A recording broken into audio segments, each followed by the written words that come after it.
I think we're live. Shall we check? Every week, man. Every week. We are live. Alrighty. Ladies and gentlemen, welcome back to my ASMR video with the Beyond the Stat podcast with your two favorite co-hosts, Kieran and Kirtan. On this episode, we're talking about everything that happened in week 4 of college football. Please tune in. Thank you. So we've gone crazy. Yes. Welcome It back to another is. episode of Yeah. Beyond the Stat podcast. My hair is crazy, just got a crazy haircut. Kieran's is normal, just like it always is. And we're talking at 9 p.m. on a Thursday. Why? Because school is hard, guys. So, for everyone that doesn't know how this works, we basically recap what happened this college football week, what upsets occurred, who jumped up in the BFER poll, which is a poll that we update every single week, and we give you a preview of the games that we think are going to be worth your while. So let's get straight into it. Yes, we have lost our minds. Yes, it is late, but you can't stop beyond the snap. It's gonna happen. It's gonna happen. It's gonna happen. You have to will it into existence. So let's get straight into it. Recapping the first game that we saw, Nebraska versus Illinois on a Friday or a Saturday night. Friday night or I believe Friday night. Friday night. Yeah. I don't know why it's a Saturday night. Guys, again, it's 9 p.m. I just finished a lot of calculus homework. Let's get into it. So this was a battle of honestly, it was probably one of the better matchups of this entire college football weekend. Happened on a Friday, 2 weeks in a row now, if you count the Arizona Kansas State game. So first off, let's talk about Nebraska's quarterback Dylan Raiola and how he performed against an actual good opponent for the first time. Kieran, you want to get into that? Yeah. So he's looking good, honestly, for a freshman quarterback, especially a true freshman quarterback. There's not much you can expect higher than what he was able to give us. He had 3 touchdowns, did throw an interception, but it's it's really hard to it, give render an absolute verdict on him other than that it looks promising, right? And he played well. The whole team I thought played well on both sides of the ball, but at the end Illinois was just able to execute a little better in overtime, and as it turns out they are a very solid football team. We are very, very sorry, Illinois. I will give you the bone that I owe you later in the podcast, but you got to stick around for that.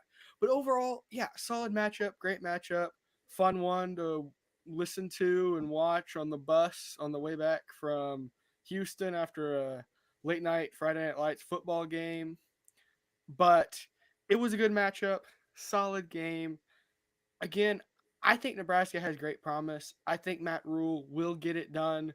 It is a rough loss, but it's in overtime. And how well can you really expect a freshman quarterback to play in overtime? Yeah, and actually, he performed insanely well. I believe he threw for 3 touchdowns, only one interception, around 294 yards on really, really good splits. I believe 66% completion, and that's everything you want, especially as a rookie.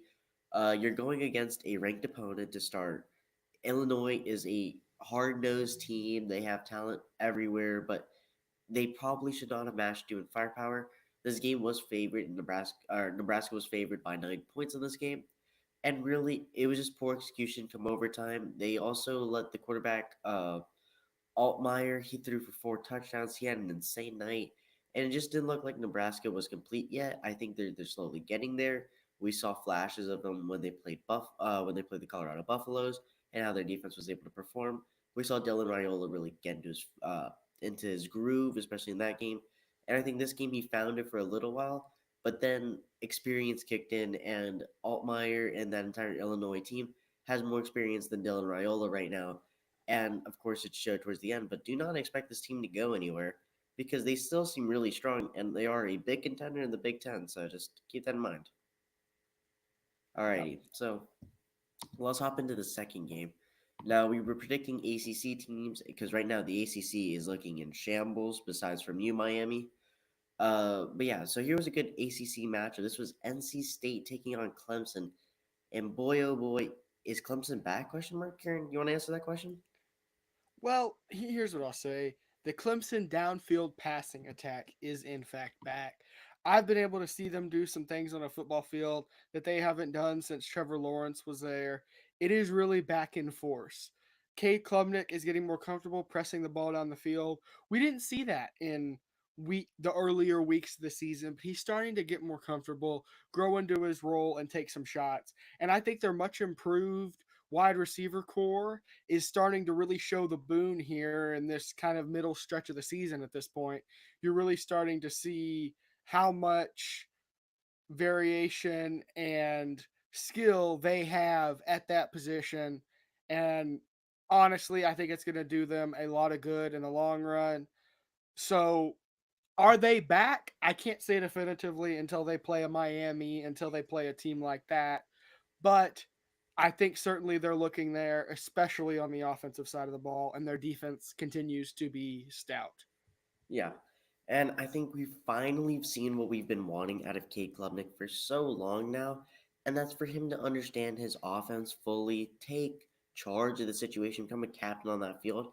And it was so evident. He ran a touchdown in that downfield passing that Kieran's been talking about. It was just stellar all night. And it's everything that you want to see, especially as a Clemson fan who's been waiting since we've had Trevor Lawrence, since we've had Deshaun Watson. You've been waiting for another guy like that can come to the room and really make a difference, and we saw that. And it wasn't only on that level. NC State is a very formidable opponent, and they really tore him up. Kate Klubnik tearing it up, Phil Maffa tearing it up, and so Dabo Sweeney's whole idea of no transfer portal, it may also be a success. It's really hard to tell, especially when you have a team that has so many issues, but then can bounce back and be so resilient. It's so hard to tell, and it's too early to tell, really. So we'll get into more of that later on in the season once we see where Clemson really stacks up against the rest of these opponents. And of course, when we see them play against Miami, and whether that be in the ACC championship game, regular season, we'll just see what happens. So that's enough of that. So let's move on to another team. Let's move on to a Big 12 matchup. So we're going from the ACC to the Big 12, and your Big 12 of the game, it was really interesting. It was Utah taking Oklahoma State. So I'll just tell you, I had higher hopes for Oklahoma State. I really thought they were going to now take over after they came to the Big 12 championship game last year against Texas. Of course, we all saw what happened in that game. But now that Texas was gone, OU is gone. It really felt like there was no more pressure on them, like that they were always going to be that third string. They were going to be the Penn State, if you must, of the Big 12. But still, they could not get over the hill. They could not beat a Utah team. And of course, no disrespect to Utah. It's just Utah at that moment did not have Cam Rising in the game. And it really showed. The quarterback play was just awful, no offense. Throwing 2 interceptions for 1 touchdown, trying to keep the low numbers.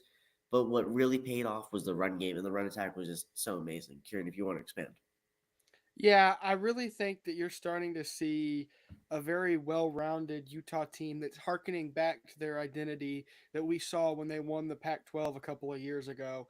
They're really just just improved on every side of the ball, and then that physical Utah identity that everyone expects, running the football, being able to attack and just wear out the defense, and then playing solid defensive football to keep them in games.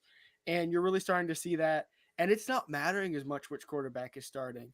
Last year when Cam Rising went out, Bryson Barnes was not able to replace with the quality I think that Kyle Whittingham would have liked, but this year looking a lot better in that regard, and really, really hopeful and excited that Utah can be a team making a push in the Big 12 as we look into the coming weeks, and though really getting into the grit of conference play.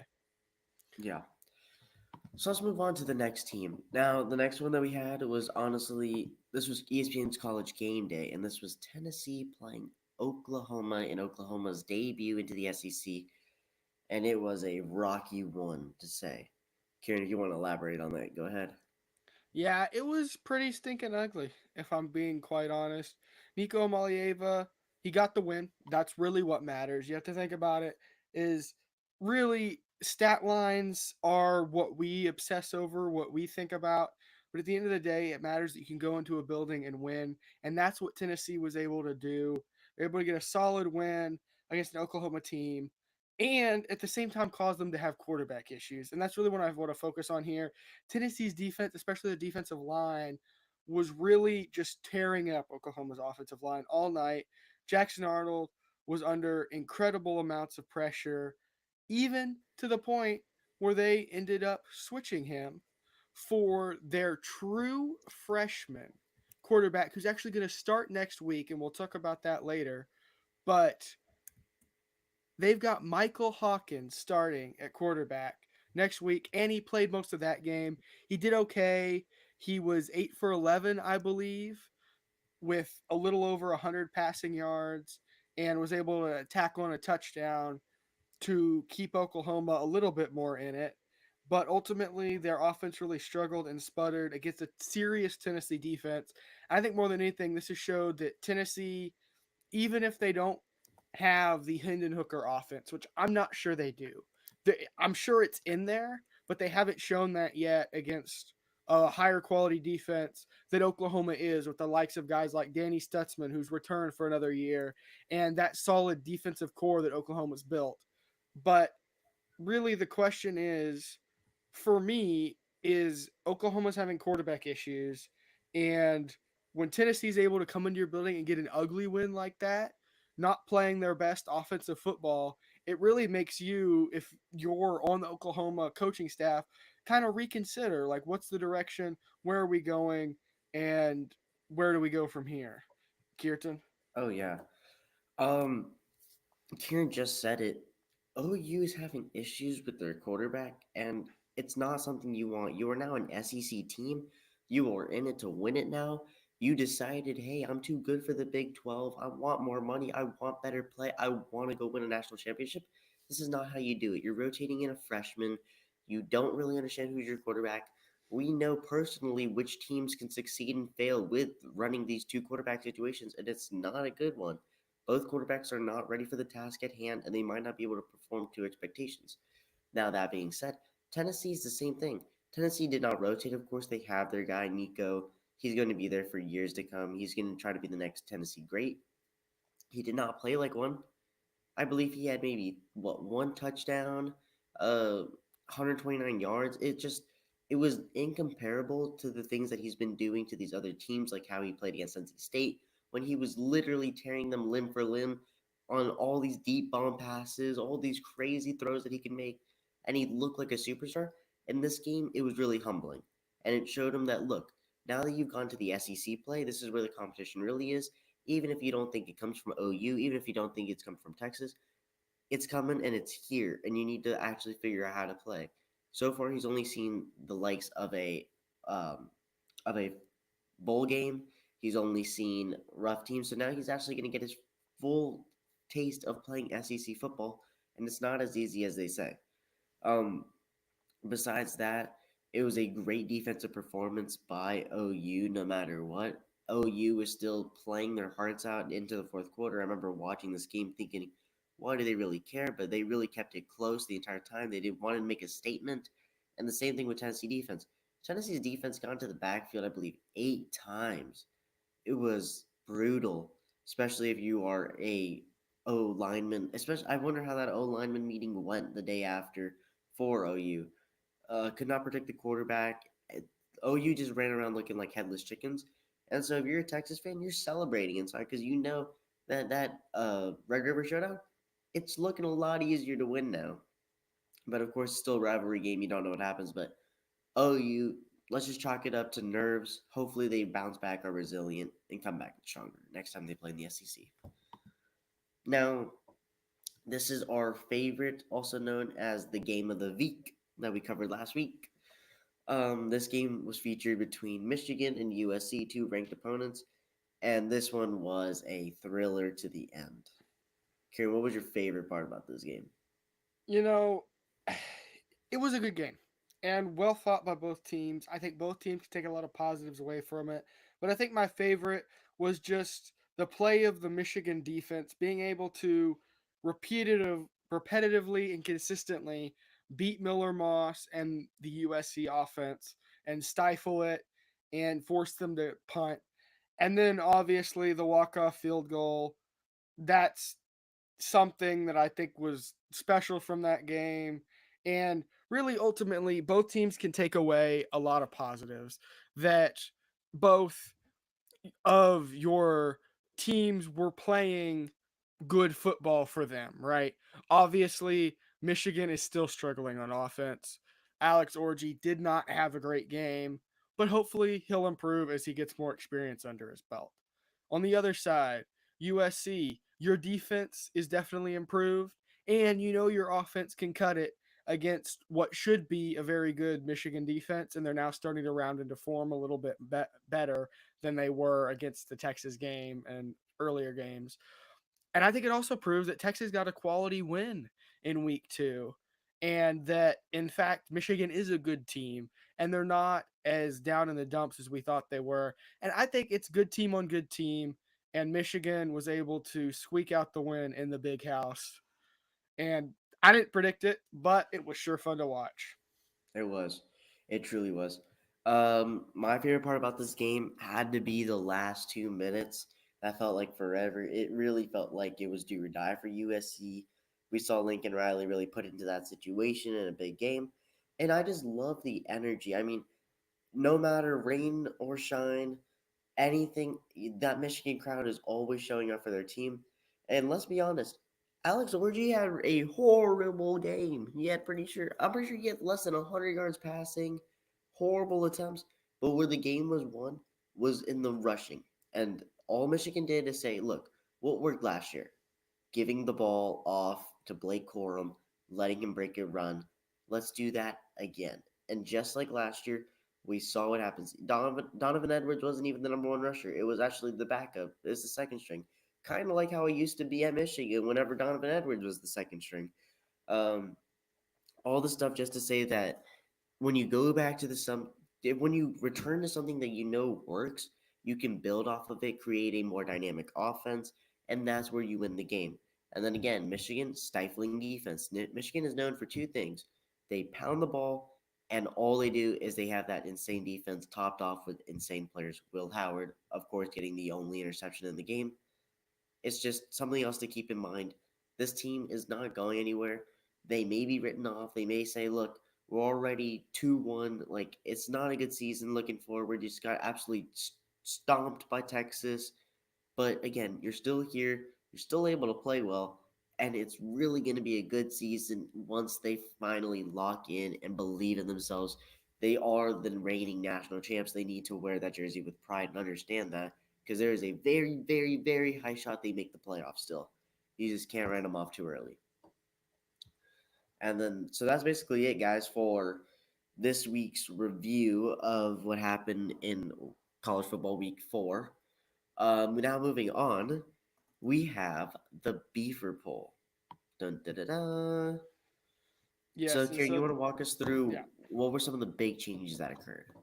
Well, obviously, the Michigan USC result did shake things up a little bit, but the biggest result that honestly shook things up was Kansas BYU, which we hadn't mentioned yet. But BYU was able to get 3 turnovers in 6 minutes of game time, add 3 scores, and absolutely put away Kansas State in what was a bit of honestly, a shameful performance by the Chris Kleinman team that is famous for being able to execute and famous for being able to get it done. And I think that ultimately you see the problematic, always the risk that you run a very going to someone else's place, right? And you saw how Provo got immediately hyped when they saw BYU had a chance. You let them house a kick return, and it just started to go downhill from there. Kansas State only scoring 9 points, so they obviously dropped as well. Nebraska dropped a little, but not much. Oh, what? Oh, they went up one somehow miraculously. Um, the model does mysterious things. I think it was based on Dylan Raiola's performance, but we will never know, will we? So, Michigan up to Oklahoma, also up to. The model does mysterious things. Again, I do not understand how that happened. Maybe we forgot to fix it. Maybe we did. Maybe we didn't. it's Tuesday at 9 or Thursday at 9:10. So, um, but again, top 10 stay the same: 11 Utah, 12 LSU, 13 USC, 14 Clemson, 15 Oklahoma, 16 Michigan, 17 Oklahoma State. Actually, our biggest faller this week. Iowa State +1, Nebraska +1 at 19, Kansas State 20, also tied with Oklahoma State -4, Notre Dame, Texas A&M, Louisville, Arizona, all the same, and 25 Illinois just squeaking in there. Yeah. And one more thing I just want to add real quickly. So, just based off of why this model may look this way. So, Georgia, Texas, interchangeable, really. We're not going to argue it. Both these teams clearly have what it takes. Um, and this will really be the first week that we're going to actually see some changes at 1, 2, 3, or 4, 5, like in the top 5. Because, of course, we have the matchup. We're going to get into that later. Um, 7, 8, 9. So Tennessee, of course, won. Miami still looking really solid. Penn State looking really solid. Keep moving down the list. Utah just beat Oklahoma State. LSU moving down a little bit. USC. All these things taking the accountability. And then we get to 14. So Clemson moving up 1 after a very, very statement win. Oklahoma, the reason why we moved them up 2, even though they did lose to Tennessee, is because, look, it was shaky. Honestly, they probably shouldn't have even moved to stay at 17. But their defense really showed off. Tennessee has been notorious for dropping at least 40 plus points on each of their opponents this year. Granted, they may be FCS schools and smaller schools, but again, NC State is not a small school. Oklahoma is not a small school, and Oklahoma held him to just 25 and held Nico to his worst performance yet. That's still a win in my books, and I think that's why they moved up a little bit. Michigan, of course, moving up too. The reason Michigan has not jumped USC is because we don't think Michigan is fully there yet.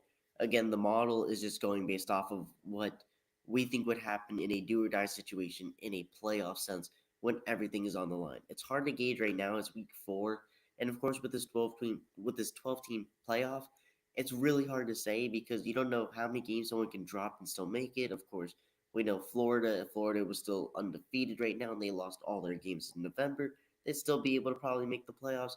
There's just a whole lot of things you have to take into account.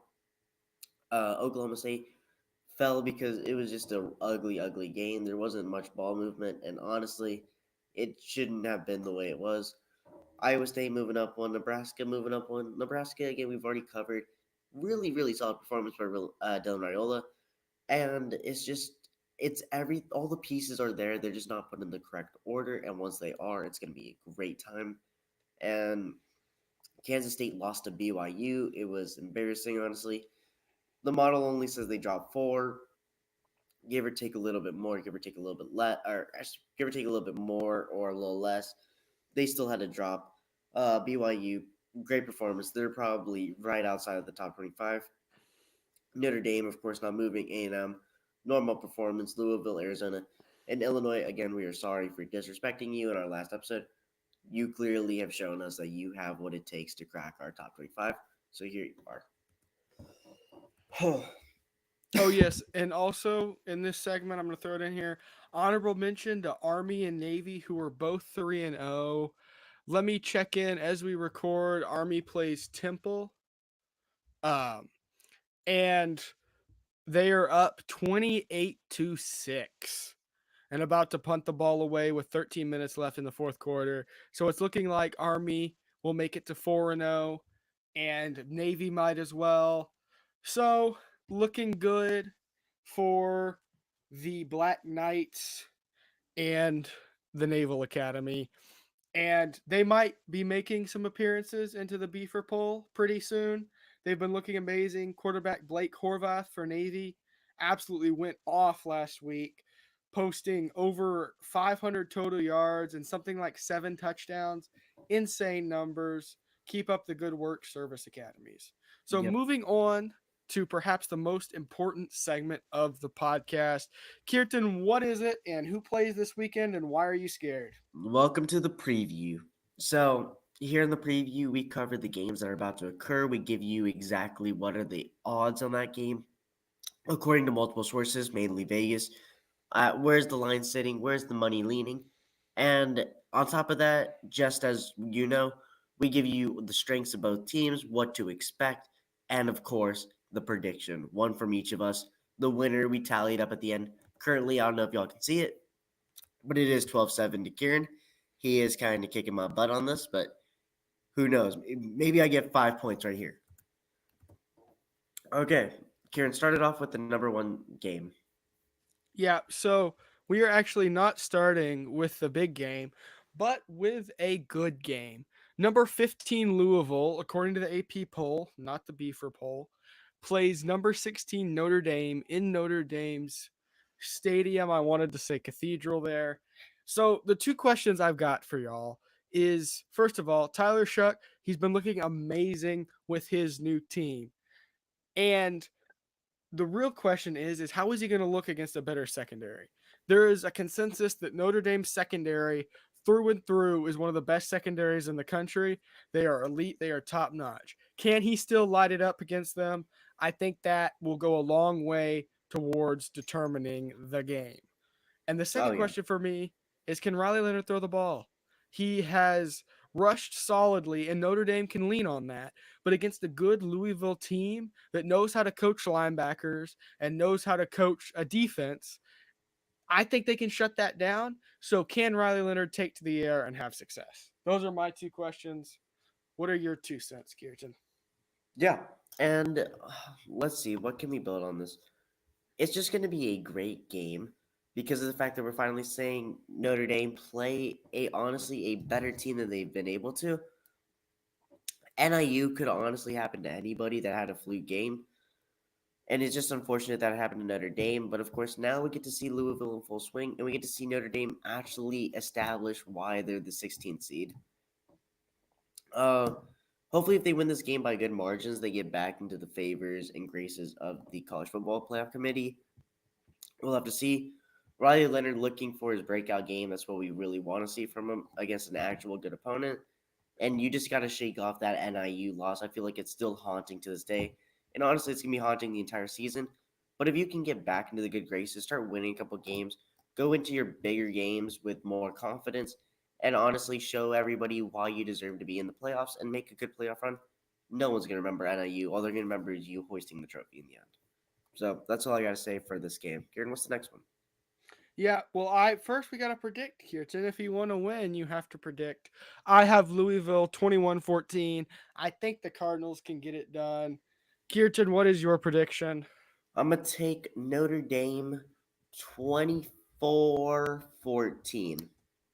I'm going to say the Fighting Irish win in their cathedral. All right. Yes, you should name your stadium that, Notre Dame. Maybe Shit. it's sacrilegious, maybe you shouldn't in retrospect. Okay, so our second game is Oklahoma, ranked 21, playing at Auburn. So Auburn has lost, I believe, 3 in a row in Jordan Hare, which is kind of ugly. Actually, scratch that, very ugly. So there are lots on the line for both teams here. For honestly, for Britt Venables, to me, this is a must-have. Not necessarily for your job, but for this season. Oklahoma has a lot of tough games coming up. You took a tough loss to Tennessee, but now you've got to take a true freshman quarterback into Auburn, into Jordan Hare, and get a win. And honestly, I think that might be too much. Because as we've said previously, Michael Hawkins is starting. He is a true freshman. The staff at Oklahoma in Norman have liked what they've seen from him, and he's played well and the little playtime we've seen from him. But the question is can he really take this offense to the next level immediately? I don't think he can. Maybe he'll get there by the end of the season if they stick with him, but you're kind of in a pinball quarterback situation, and that is never ever good, no matter which quarterback actually turns out to be better. To me, I think the Tigers have an opportunity to get a big win here, presuming that Peyton Thorne can throw the football. Because right now, and this is a really fun, terrible, and horrible stat, Auburn has started 2 quarterbacks in a game. They are both top 3 in the SEC for interceptions. Auburn has been throwing the ball away a lot. Actually, they've not been throwing the ball away. They've been throwing it to the other team. They've been turning it over a lot. That's a problem. If they can fix it, I think they can. Auburn 28-24. The prayer and Jordan Hare to beat the Sooners. Yeah. And I'm honestly going to go straight back and refute that statement. Um, I think this is where OU makes a definition of themselves. You say, look, again, I'm getting bullied by all these teams. Oh, Texas's little brother OU is here. Welcome to the SEC OU. Do you need a binky? All this nonsense. But basically, it's OU's time to shine. Look, Michael Hawkins, you may be a true freshman. Make a name for yourself. And I think this is the game where he's going to do so. Brett Venables, like we've already mentioned, he needs the win. Everyone needs the win on this game. It's just going to be such a tight battle. But the good thing is that OU has that spark of the fact, like, look, we're here to show everyone why for the last couple of years we're considered to be the five-star program. We're considered to be right next to Alabama, Georgia. We deserve to be up there, not Texas, not all these other teams. So let's go on the road and prove it. And Kieran did already mention this. Auburn has a turnover problem. They keep throwing the ball away, fumbles. Everything is really an issue for them. And so the question is, can OU capitalize on these opportunities? And I very much think they can. So I'm just going to go on and say it. I think OU in this game. And so for my prediction, I'm going to actually say OU win 31-17, a real defining win. All right. So All moving right. on, we have Illinois, the Fighting Illini, versus Penn State. Penn State is ranked 9th. I believe Illinois is ranked 19th. Didn't put it in the sheet. Sorry. And speaking of sorry, Illinois, you are physically good enough. I think you might be physically good enough to beat Penn State, given that you can hold their offense. And I think you can, because again, that gritty Midwestern defense is not going to yield a whole lot. This is Andy Kotelnicki on the opposite side of the ball, their new offensive coordinator for Penn State. It's his first real test against a real defense that can play some ball. And if you think that Dylan Raiola is close to or better than Aller, I think we're looking at an exciting game. But if Drew Aller can get better and their weapons on defense can shine through for them, I think Penn State gets the win. But I'm going to predict Illinois 21-20 because to me, I think Penn State's going to get caught sleeping. They've been able to put it away against every other team except for Ohio State and Michigan. I don't think they will here. I think James Franklin continues to be on the Nittany Lions struggle bus. Kirtan? I'm just going to have to go straight back and argue not. I think Penn State have been playing exceptionally well, and this is just going to carry on straight into the Big Ten, where they're ready to make the impact, where they're ready to make the jump. Again, I've been saying it for so long. They're not the third team anymore. It's not Ohio State, Michigan, Penn State, the rest. It's time for Penn State to make that jump, and I think this is exactly what James Franklin's been waiting for. A good test for his team that is not too bad, but is not too good. Learning from Georgia not to overestimate their opponents, knowing that the Illinois Fighting Illini are a very, very good team as they just beat the Cornhuskers, who are considered to be also very good. And so it's time for them to really put that to the test and show why Penn State deserves to have the second highest favorites to win. I think Penn State are really going to put these guys to bed like they've been doing for the rest of their opponents and really show off their true colors. Of course, Illinois is not going to go down without a fight, but I do think this is going to be a really, really good game if you are a fan of the Nittany Lions. Go Nico Ortiz. Um, let's say Penn State 42-24 against the Fighting Illini. So yep. Okay, we are getting spicy in the predictions tonight. Now we move to the nightcap. The Big 12 After Dark, Arizona versus Utah. Kirtan, what do you think?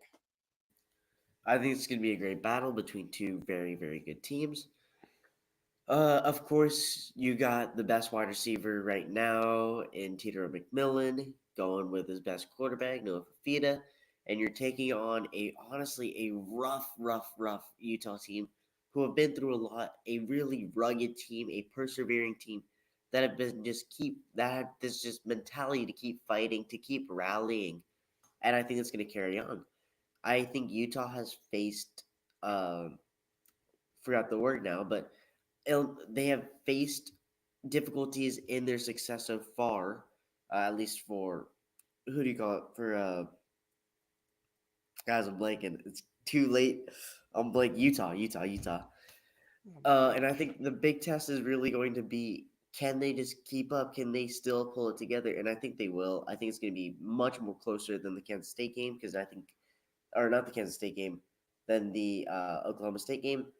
I think that Hudico's going to learn from the game. Utah's going to learn a lot from the game and not overestimate or underestimate their opponents now. Finally play to the level that they're going to get. And Arizona already has a taste of Big 12 football. I think they're ready for a main course. I think it's going to be a battle of the Titans. But I do seeing it being a squeaky win 2017.